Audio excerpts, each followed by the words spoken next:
أما بعد فأعوذ بالله من الشيطان الرجيم بسم الله الرحمن الرحيم قال الله تبارك وتعالى في القرآن المجيد والفرقان الحميد وأما بنعمة ربك فحدث قال الله تبارك وتعالى في مقام آخر ورفعنا لك ذكرك صدق الله العظيم بلغ العلا بكماله كشف الدجى بجماله حسن الجميع خصاله صلوا عليه وآله وأحسن منك لم ترد عيني وأجمل منك لم ترد النساء خلقت مبرعا من كل عيب كأنك قد خلقت كما تشاء فلک کے نظاروں زمین کی بہاروں سب عیدیں مناؤ حضور آ گئے ہیں اٹھو غم کے باروں چلو بے سہاروں غموں کو بھلاؤ حضور آ گئے ہیں ہوا چارسو رحمتوں کا بسیرا اجالا اجالا سویرا سویرا حلیمہ کو پہنچی خبر آمنہ کی میرے گھر میں آؤ حضور آ گئے ہیں اور یہ کہہ کے در حق سے لی موت سے کچھ مہلت یہ کہہ کے در حق سے لی موت سے کچھ مہلت میلاد کی آمد ہے محفل کو سجانا ہے میلاد کی آمد ہے محفل کو سجانا ہے اپنی بڑی تصویر حس جگ کو دکھاون واسطے اپنی بڑی تصویر حس جگ کو دکھاون واسطے دنیا تے آئے مصطفیٰ روندے رہون واسطے دنیا تے آئے مصطفیٰ روندے رہون واسطے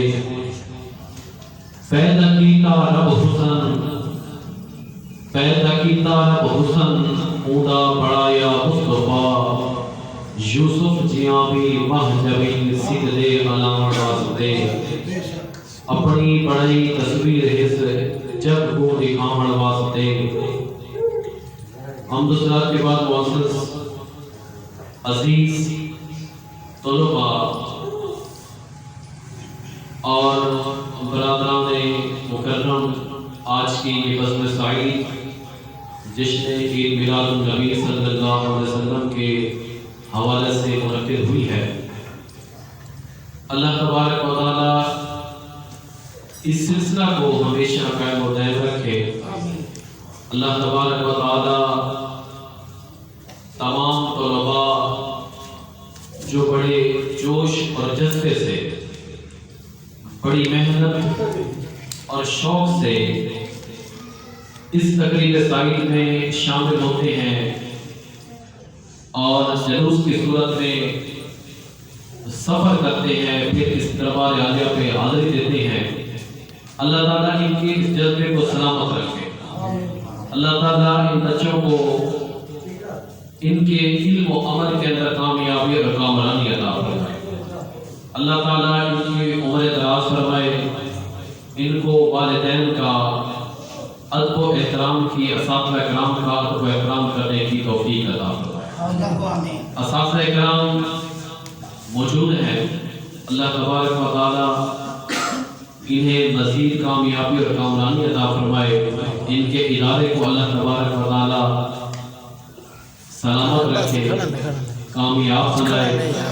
بچوں کے ساتھ محنت کر رہے ہیں اللہ تعالیٰ ان کی محنتوں اور کاوشوں کو قبول فرما کے انہیں بھی اللہ تبارک و تعالیٰ اجر عظیم عطا فرمائے نعرہ تکبیر نعرہ رسالت نعرہ خلافت نعرہ حیدری جشن عید میلاد النبی آج کی یہ بزم سعید جشن عید میلاد النبی صلی اللہ علیہ وسلم کے حوالہ سے ہے اللہ نے فرمایا وَأَمَّا بِنِعْمَةِ رَبِّكَ فَحَدِّثْ اور جب تمہیں رب کی طرف سے نعمت ملے تو اس کا خوب چرچا کرو اس کا اظہار کرو اور پھر دوسرے مقام پہ فرمایا وَرَفَعْنَا لَكَ ذِكْرَكَ اے محبوب مکرم صلی اللہ علیہ وآلہ وسلم ہم نے آپ کے ذکر کو بلند کر دیا اب میری تقریباً 30 سال کی عمر ہے، تو اس میں یہ جو رفعنا لک ذکرک ہے، فرمایا ہم نے آپ کے ذکر کو بلند کر دیا۔ میں نے اپنی اس 30 سالہ زندگی میں دیکھا ہے ہر سال اس عید میلاد النبی کے موقع پہ لوگوں کا جوش و خروش بڑھ رہا ہے، محافل میلاد بڑھ رہی ہیں، جلوس جلسے یہ پہلے سے زیادہ ہو رہے ہیں۔ تو اس لیے کہ اللہ کا یہ وعدہ ہے، یہ اللہ تبارک و تعالیٰ کا اعلان ہے کہ وَرَفَعْنَا لَكَ ذِكْرَكَ، ہم نے آپ کے ذکر کو بلند کر دیا۔ تو یہ تو آقا علیہ الصلوۃ والتسلیم اللہ کے محبوب ہیں۔ ویسے بھی اللہ تبارک و تعالیٰ کا یہ قانون و دستور ہے کہ جن لوگوں نے رب و رسول کی اطاعت کی، اللہ تعالیٰ ان کے نام، ان کی نسلیں، ان کے ذکر کو ہمیشہ بلند رکھتا ہے، اور جنہوں نے رب و رسول کے فرامین کو بس پشت ڈالا اور اطاعت، اللہ کی اطاعت، رسول اللہ صلی اللہ علیہ وسلم کی اطاعت نہ کی بلکہ اپنی خواہش کے مطابق زندگیاں گزاری، تو آج ان لوگوں کے قبروں کے نشان نہیں ملتے۔ یہی وجہ ہے کہ جنہوں نے ہمیشہ رب و رسول کے فرمان کو سامنے رکھا، آقا علیہ الصلوۃ والتسلیم کی تعلیم اور شریعت مطالعہ کے مطابق اپنی زندگیوں کو ڈھال دیا اور شریعت مطالعہ کے پابند رہے، رب کے فرمان کے پابند رہے، تو اللہ تعالیٰ ان کا ذکر بلند کروا دیتا ہے۔ جب اللہ تبارک و تعالیٰ دیگر اپنے بندوں کا ذکر بلند فرماتا ہے، تو اللہ تبارک و تعالیٰ اپنے محبوب کا ذکر کیسے بلند نہیں فرمائے؟ وَرَفَعْنَا لَكَ ذِكْرَكَ، اللہ فرماتا ہے ہم آپ کا ذکر بلند۔ تو آقا علیہ الصلوۃ والتسلیم وہ ہستی ہیں، وہ ذات ہیں جن کے صدقے اللہ تبارک و تعالیٰ نے یہ کائنات بنائی ہے۔ یہ کائنات آقا علیہ الصلوۃ والتسلیم کی نالین مبارک کا صدقہ ہے، اور اللہ تبارک و تعالیٰ نے آقا علیہ الصلوۃ والتسلیم کی محبت کی وجہ سے اللہ تبارک و تعالیٰ نے حضور کی امت پہ خاص کرم فرمایا ہے، مہربانی فرمائی ہے۔ دیگر انبیاء کی جو امتیں ہوتی تھی، کوئی نام دور میں کمی کرتا اللہ کا عذاب آ جاتا، کوئی قوم لوط والا فیل کرتا تو اس پہ بھی اللہ تبارک و تعالیٰ آسمان سے پتھروں کی بارش کر دیتا۔ کہ نہیں، کسی لوگوں کو اللہ تبارک و تعالیٰ جانور بنا دیتا، بندر بنا دیتا، لیکن اللہ تبارک و تعالیٰ نے اپنے محبوب صلی اللہ علیہ وسلم کی امت پہ خاص فضل و کرم فرمایا ہے۔ کسی کو جانور نہیں بنایا، کسی کی شکل کو نہیں بگاڑا،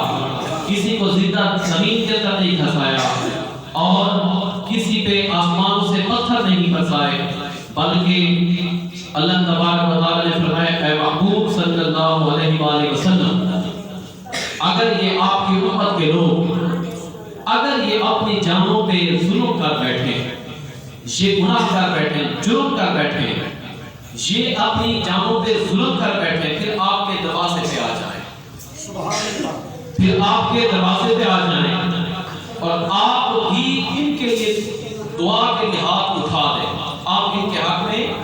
دعا کے لیے ہاتھ اٹھا دیں، تو لوجد اللہ توابا رحیما، پھر اللہ ان کا وہ گناہ وہ جرم معاف کر دے گا۔ لوجد اللہ توابا رحیما، پھر یہ اللہ کو مہربان پائیں گے۔ یہ صدقہ کس کا ہے؟ آقا علیہ الصلوۃ والتسلیم کا۔ اللہ نے آقا علیہ الصلوۃ والتسلیم کی وجہ سے، امام قطبی لکھتے ہیں، کہتے ہیں کہ آقا علیہ الصلوۃ والتسلیم کا ایک عربی غلام تھا، ایک عربی غلام تھا۔ اساتذہ کرام آپ سے مخاطب ہو گئے، یہ بچے ہیں سامنے، آپ سے مخاطب ہو گئے، یہ میں گفتگو کر رہا ہوں۔ ایک عربی غلام تھا، وہ آقا علیہ الصلوۃ والتسلیم کے پاس آ پہنچا، اور امام قطبی لکھتے ہیں میں خواجہ شریف کے ساتھ موجود تھا، تو کہتے ہیں کہ وہ عربی غلام تھا، ہر کسی کا اپنا انداز محبت ہوتا ہے۔ اس نے آ کے یہ عرض کی یا رسول اللہ صلی اللہ علیہ وسلم، جو آپ تعلیم لائے ہیں